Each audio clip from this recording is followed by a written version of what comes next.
Yeah. How are you doing? I am good. Thank you so much.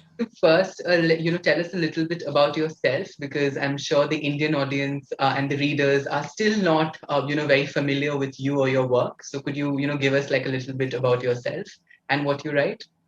Okay, so I write LGBTQ romance. Right, Most of my pairings are male male, right, but within that, I have bi characters, pan characters, gay characters, characters on the asexual spectrum. right, I try and show a lot of the beautiful rainbow. right. And so that's kind of what I write. I've written about 40 books so Mm-hmm, far. mm-hmm, And so I've got a pretty big backlist, and it kind of ranges from sweet with kind of closed door love scenes like Conventionally Yours and Out of Character, which right, are more new adult and kind of sweet, first time falling in love. And then my adult stuff, I have more spicy, sort of open door love scenes, and that's fun too. And I've got a lot of men in uniform with my SEALs series. I've got right. an Alaska series, firefighters. So I kind of have a lot of range of books, and Mm-hmm, it's really fun. I like writing a lot of different professions and trying different things. And right. so I've been at it for about 7 years now, and I really like what I get to do. That's amazing. 7 colors, 7 years in the writing, seven different kinds of spectrum you try to show. Very beautiful. Yeah, I try and kind of show a bunch of different things. I drop about 4 titles a year, 4 to 6 titles a year. So it does add up. So after 7 years, it's like, oh, there's a lot of books here. So yeah. Right. So could you tell us a little about Out of Character, the your newly released book? Could you tell us a little bit about it? Yes. So this is Out of Character. I got the poster behind me too. So Right. Out of Character is the second in a series, but it stands alone really well. It's my nerdy, geeky, fun series. Right. And I'm a big tabletop gamer. Okay. And so the book kind of follows a group of friends who are really big into a particular tabletop game. Right. And they go to conventions and they play in big contests. And so the book centers around Jasper, who has to help his former best friend Milo Right. find some rare cards. And that's Okay. really big in the collectibles sort of world. People like the rare objects. And so they have to find some, and they have to find some fast. Right. But they're former friends, and now they have to work together. So we have to friends to enemies, back to friends to maybe something more. And Right. so it's kind of a rom-com, very sweet, first time falling in love sort of feels as they kind of find their way back towards friendship and then something else. And it was a joy to write. I love this book. We have cosplay, which is where they wear costumes. Right. And Milo, who's our jock hero, he has to wear a toga, which is really funny and leads Funny. to a lot of comedic moments. And Right. so, yeah, it was a really fun book to write. Right. So I will just take one moment to kind of, tell you how amazing this book was. I happened to read an advanced reviews copy for Out of Character, and I absolutely loved it. I am a huge nerd myself. I have 3 tattoos, each of which is dedicated to one fandom. One of reading books which has nerdiness in it. Like making reading cool, or conventions, or cosplaying, because I've cosplayed myself, is really Oh, interesting. yeah. And I honestly haven't come across a lot of books, let alone in YA or NA, where nerd, because I think a lot of authors make their characters, nerd or the jock kind of a prototype, but it rarely goes beyond what a nerd really means. Like, how many times have we come across a book where, we've seen a convention, or, like, let's say, a cosplay being done. So that is really cool, and I must, appreciate you and tell you in person that I loved it. So thank you so much for, doing that.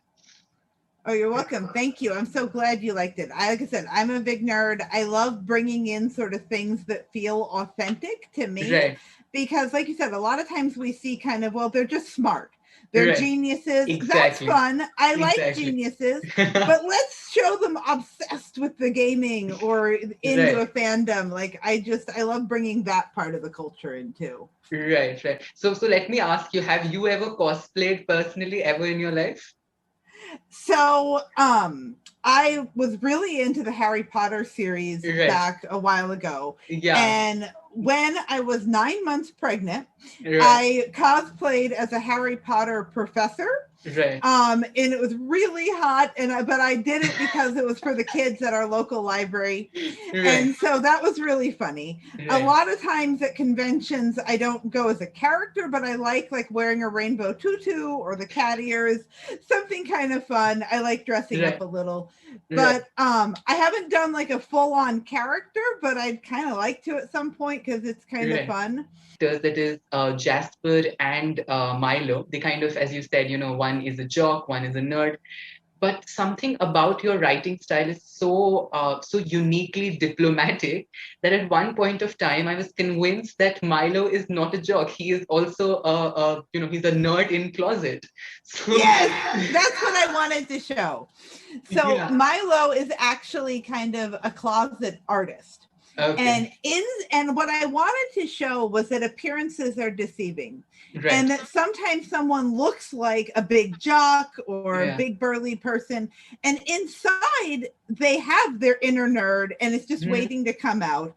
And in Milo's case, it's the fan art. He wants to Right. draw the characters and stuff. And Right. so it's just waiting. And the right person, Jasper in this case, Right. taps in to that inner nerd and makes a safe space for Right. someone who might have a hard time expressing that for Right. it to come out. And I Mhm. really wanted to show that. So I'm glad it resonated with you. Also, quickly tell me your favorite scene to write, like in the book, in Out of Character. There's so many good scenes, but one that I really loved was Conrad and Alden from book Right? one, Yeah. Conventionally Yours. Yeah. They come to town, and it's Right. not a spoiler, and it's the book stands alone really well. But Right. they come to town, and they're having a game, and there's a lot of banter going Going on. on. Yeah. And what I really liked about that scene is the friend group is trying to help Jasper and Milo. Right. And what I wanted to show was in the sort of gaming community, there's a lot of community and Community. helping each other out. And when you're a nerd or anyone really, and you find your people, that's awesome. And people who are obsessed with the same thing that you're obsessed with. And Right. so, what I wanted to show in that scene was everyone working together to try and help Jasper and Milo. And it's about found family. It's Right. about even if your family of origin maybe isn't as accepting as you would like, or you have a small family of origin, you Right. can have a larger community that supports and loves you and Love. shares your interests. And Right. that's what I wanted to show in that scene. Right. No, I would agree. Absolutely beautiful. So, when I was reading the book, I had to again bring it up. Whenever I have an enemies to lovers, I am all jumping and, being happy. But something is so uniquely satisfying about, best friends who turned into enemies and then they kind of, become friends again. And then something potentially can happen in the future. So, how much of it is your, in that sense, how much of this trope is your favorite, or and because you've written so many kinds of tropes, with 40 plus books, as you just mentioned. So, which one is your favorite, and whether this particular one that we just spoke about is also, among that list? Absolutely, it's one of my favorites. The sort of rivals to lovers. I did that in Conventionally Yours a little bit too, the Right. rival gamers. I Right. obviously like tension like that. What I wanted to show was that in high school here in Right. America, the teenage years, Right. that who you are right then is not who you're going to become as an adult necessarily.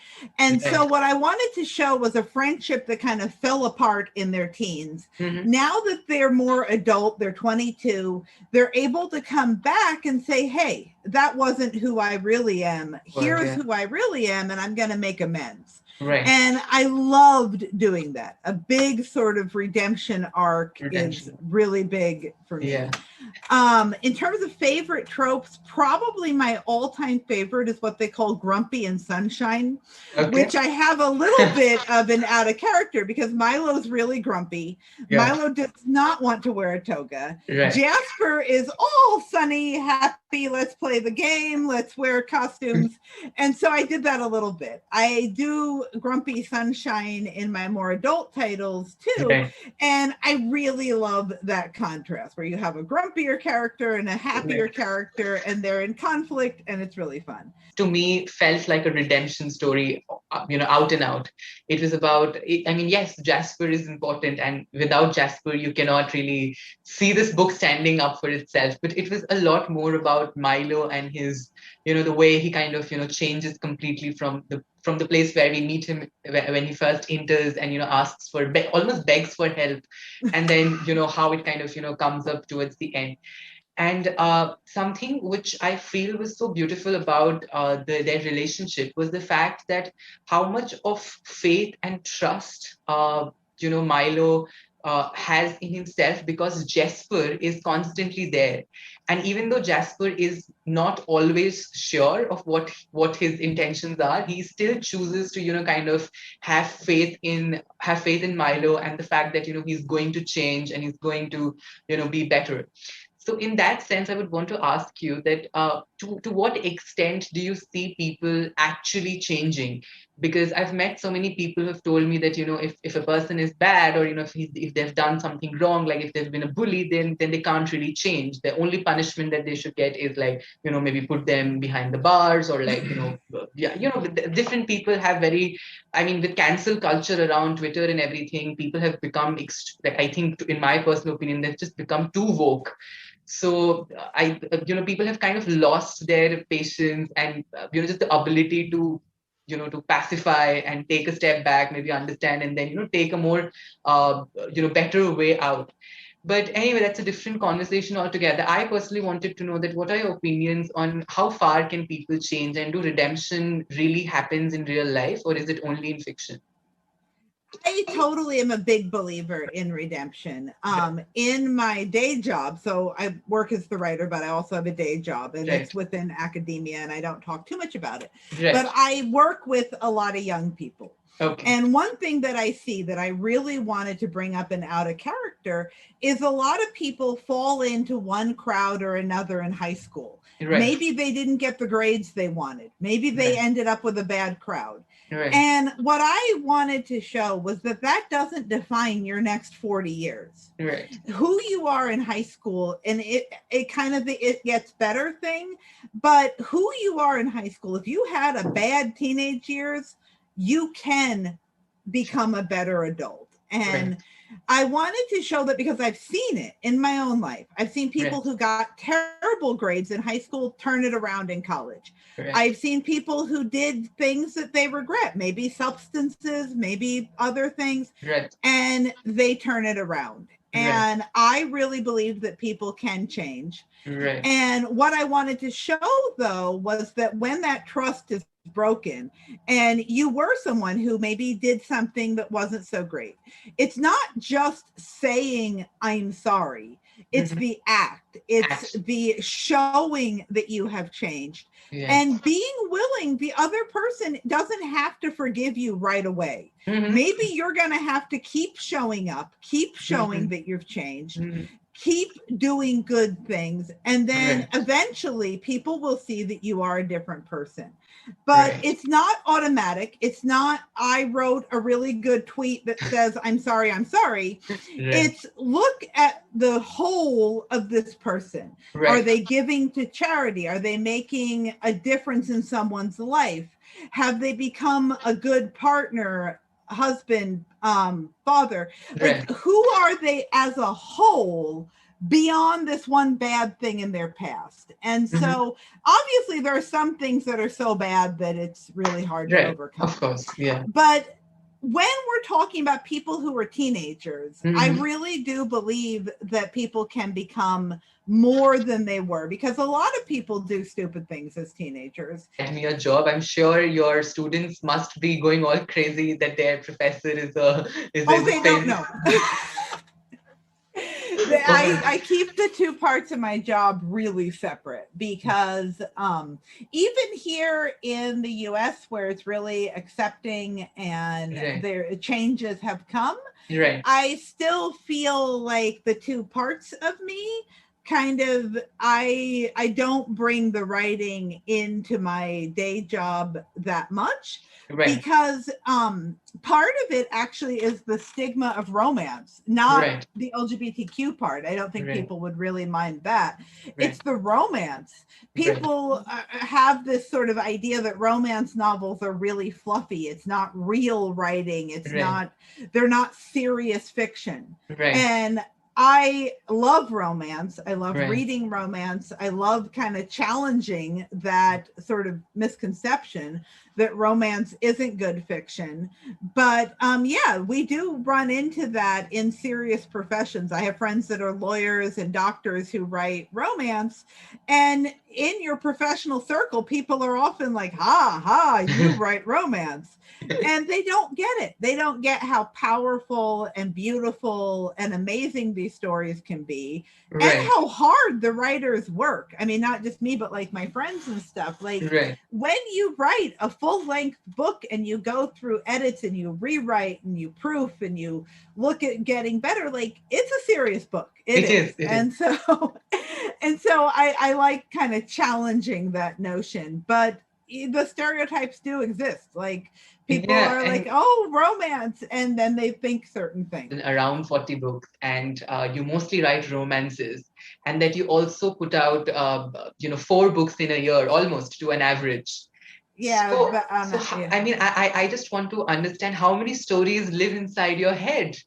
And a part of this question is also that how difficult is it for you to kind of, because the genre is same, right? And I mean, the end goal, I mean, even if they're different characters, you still have to give them that romance arc, right?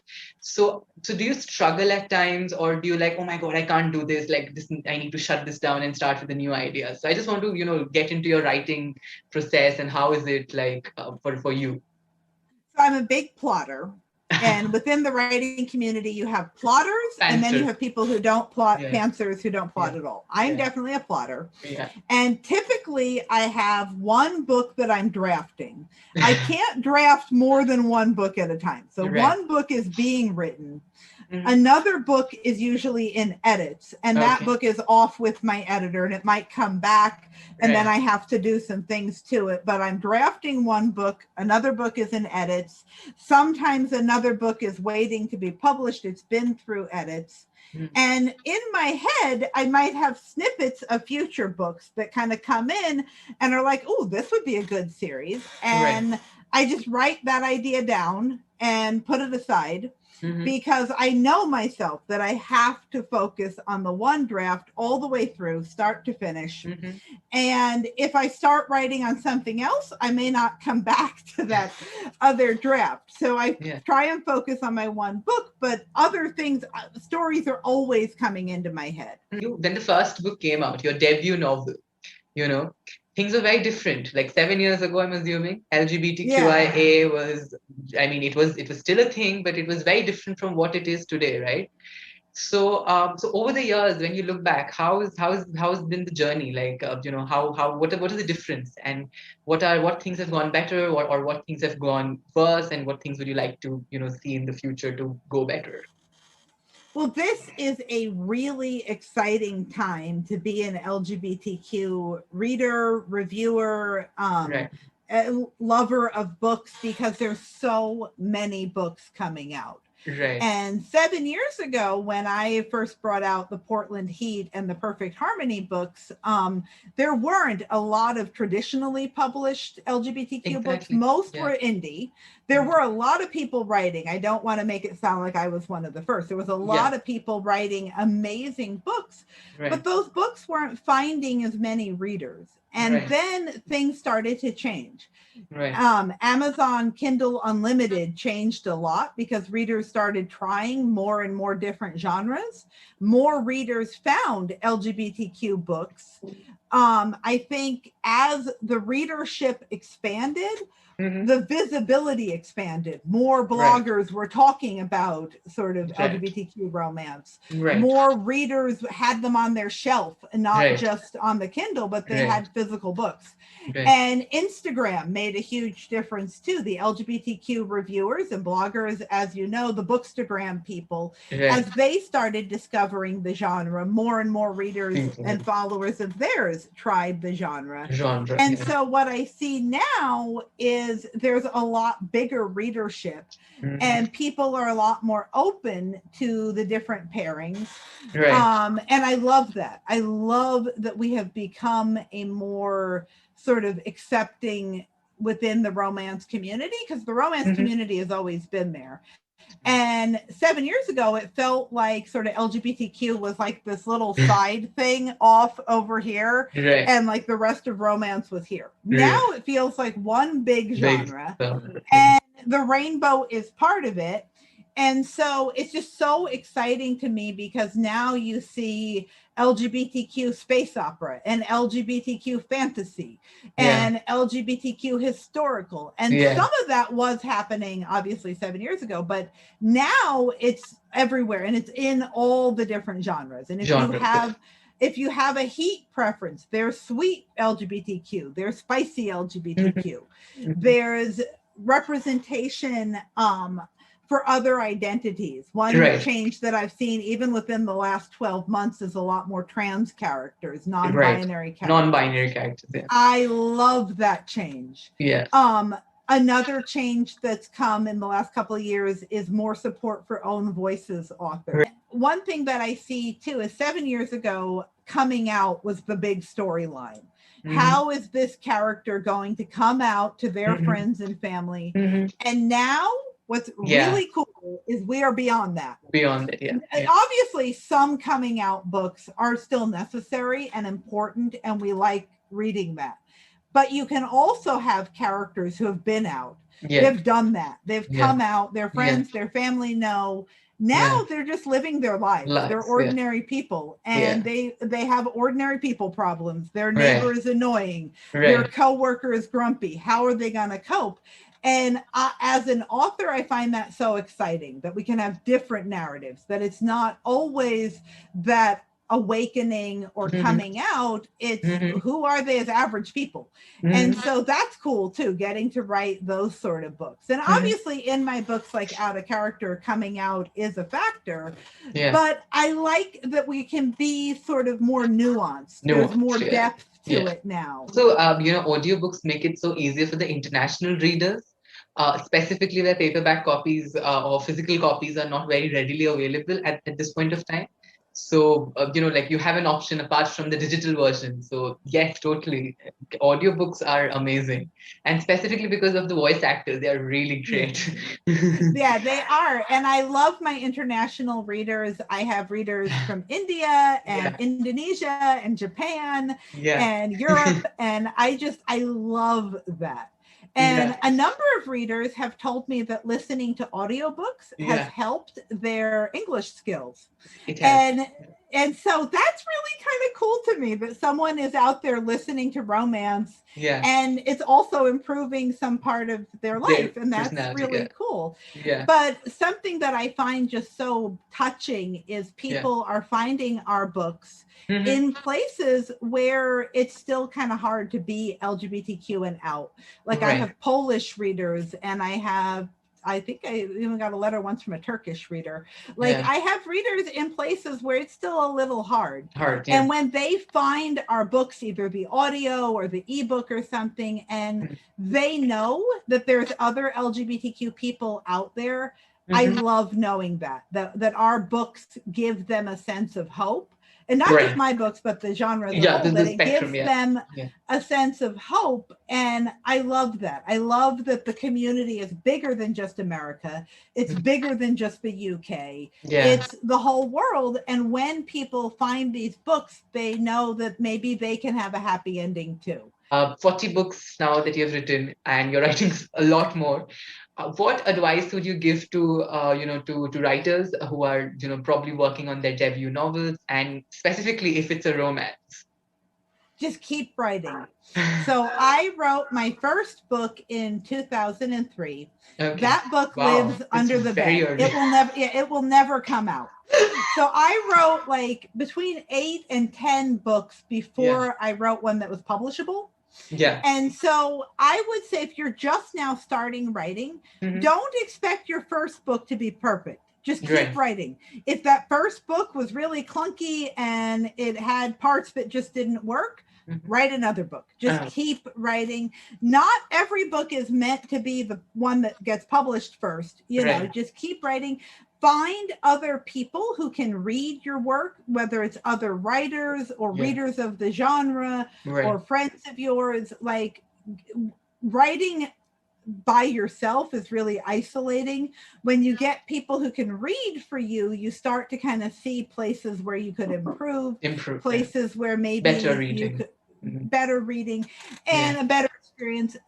If you want to write, just keep at it. That's kind of my big thing. Just keep Right. writing. Keep Make it writing. a daily priority. Yeah. Give it. Maybe you watch a lot of TV right now. Could you give up a little TV Right. to get some words in? Yeah, or- Maybe it means getting up a little earlier, 20 minutes earlier, so you can write in a notebook. Like if you Mhm. want to write, you'll Yeah. find a way and just keep doing it. Doing it. Yeah. Yeah. Okay. Okay. That sounds good. So the final question for this day that is what next? Are we going to see like a third book in the True Colors series? Is it too early to say anything, or what's up? So I have a number of things coming. As far as the third book in the True Colors series, I don't know. That's Okay. not entirely up to me. When you Yeah. go through a publisher, Yeah. it kind of depends on sales and Yeah. Yeah. factors beyond my control. I Yeah. would love to do more in the series. I Hmm. have plot bunnies, I have things I'd like to do. I Okay. don't know yet what we'll be Yeah. able to do. I Yeah. can say that Yeah. more geeky, sorry, I It's can okay. say that more geeky heroes are Yeah. coming. My Okay. September book is Sailor Proof, which is a military romance, and it Right. has a music geek as the Yeah. co-hero. Yeah. So I love the geeky thing, and that's going to keep coming. And then I have a holiday book that also has kind of a nerdy, geeky theme, Mhm. and that's going to come in November.